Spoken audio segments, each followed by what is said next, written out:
In the heart of the night, this world will burn bright. We will set it alight. In the heart of the night, in the heart of the night, this world will burn bright. We will set it alight. In the heart of the night.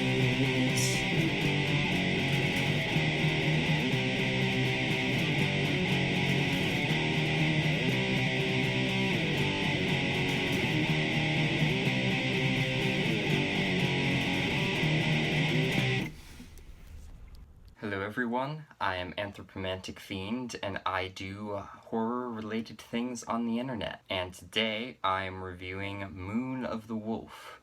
This came out in 1972, and it is yet another made-for-TV movie. Hello, Rick. I know you are going to make fun of me for watching made-for-TV movies again. I'm probably going to link him below again, just because that's kind of a running thing that comes up in our conversations. Check out his channel. He reviews completely different things than me. This is another made-for-TV movie. It's also kind of another creature feature like Snow Beast was, except this is a werewolf movie. But it's not, doesn't feel so much like a horror movie as it does a murder mystery, which I don't know if that works. Basically, the premise for this movie is that one day in this tiny little town, this woman's body shows up and it's dead in the middle of the town, and it's been badly mutilated, and it looks like her throat was probably torn out by a dog or something. They also find like marks that she's been like knocked unconscious by someone who was a person and had fists and could knock her out. So they don't know what's going on. What could it possibly be? I have no idea. The rest of the movie is the sheriff and a bunch of the other people around the town trying to figure out who or what could have possibly killed this woman as bodies continue to drop at a appallingly slow rate. The music in this is not really anything to talk about. It's your standard spooky incidental music that you'll find in horror movies. Nothing really distinctive or interesting about it, but not bad. The visuals, on the whole, the set design, the costumes, the cinematography is also pretty unremarkable, but again, it gets the job done. It's not bad. And the actors are decent. They're not bad actors, I don't think. And the characters work for the story, but they're not particularly interesting in any way. You kind of get into a little bit of like the background of any of them, but there's not really any kind of interesting quirks to any of the characters. They're all just kind of average, non-interesting people, except for the weird old man who keeps babbling in French in his bed. He was interesting, but we don't see him that much, and he's more or less a plot device. We've got a doctor character who is trying to perform post-mortem examination on this woman and figure out the mystery with the rest of the town, and he's just so condescending towards everybody and their whole attitude. He's just like, yeah, no, that's not scientific. I think he even says at one point, can you get these people to get the body back to the laboratory without their meaty hands completely marring all of possible ways of...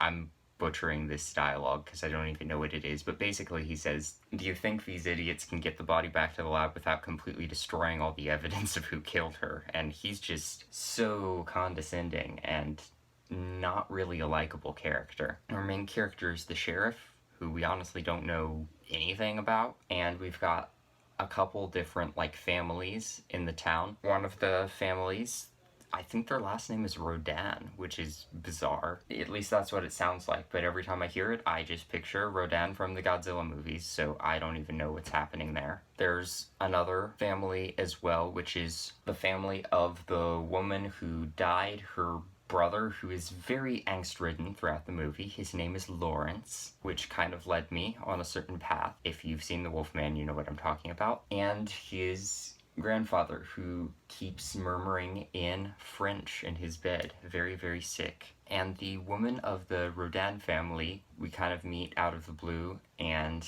we sort of hear about the crushes that the sheriff and her had on each other as kids, and neither of them knew about it, which was kind of a cute moment. So there's kind of this little budding romance between them that I honestly didn't care about, but it's supposed to make us like the characters more. But that just throwing a romance in there doesn't usually make me like the characters more. You have to give them more kind of interesting, quirky character traits, which this movie, and honestly most of these movies, never do a good job of. We've got this black woman who predominantly is there to take care of the old man in the family. She kind of feels like the stereotypical black servant characters you'd see in so many like 40s and 30s horror movies. It's quite racist, actually. She has a bit more agency and a bit more character development than those characters did, but she really is relegated to just this background servant character, and not good. So I didn't like that. She was a good actor and played the part well, but the part wasn't good. Story-wise, they really are playing up the whodunit murder mystery side of everything. They're really sort of trying to play up the, how could this have possibly happened? What could it be? And it's just like, the movie is called Moon of the Wolf. We know it's a werewolf already. Stop trying to like hide that from us and make that your big reveal, because that is their big reveal. And I'm not even putting that as a spoiler because goddammit, the movie is called Moon of the Wolf. The old man in the movie who's murmuring in French keeps talking about what they believe sounds like the Loup-Garou, but I like right away heard Loup-Garou, which is French for werewolf or something like werewolf. Until like an hour into the movie, they don't have the realization of what that is, because only one woman in the town speaks French, and she's just like, oh my god, it's his dialect, it means Loup-Garou, we're dealing with a werewolf here. And it's just like, really? You don't say. This was probably just made for an average TV audience and not werewolf fanatics who would probably just be like, oh, yep, werewolf, just like instantly, the way I was. Making werewolves the twist here didn't really work. It might have worked for people who weren't hardcore werewolf fans if you basically sold the movie as a murder mystery slash thriller horror film without giving away the werewolf part. Kind of the way they marketed The Howling as a slasher and didn't show any of the werewolf aspect for a while, because I believe that's what they did. If your twist is werewolves, don't tell us it's werewolves right off the bat. This was the same problem I had with Howling 4, which is already established part of a very werewolfy franchise, and yet it's just retelling the same story and trying to make werewolves the twist, so it didn't work. And it doesn't really work here. That said, there is something of a whodunit aspect more in trying to figure out who the werewolf actually is, but they don't actually give us many clues of that. And when we do find out who it is, it's really kind of out of the blue and not satisfying. There's not much mystery there. They're really just giving us more clues and trying to play up the mystery aspect of what kind of thing could have killed this. And we already know it's a werewolf, so the murder mystery aspect, which is basically the whole movie, just kind of doesn't work.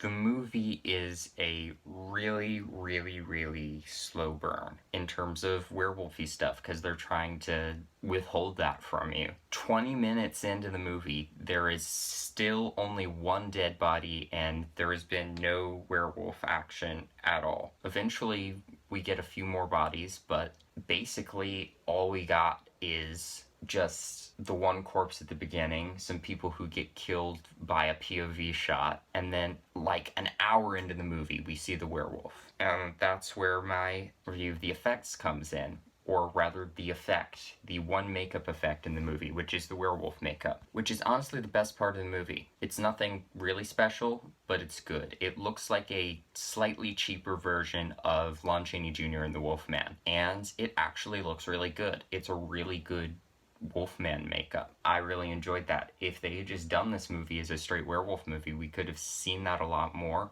Maybe had a transformation scene, it would have worked a lot better, but they chose to do a murder mystery instead, and it didn't work.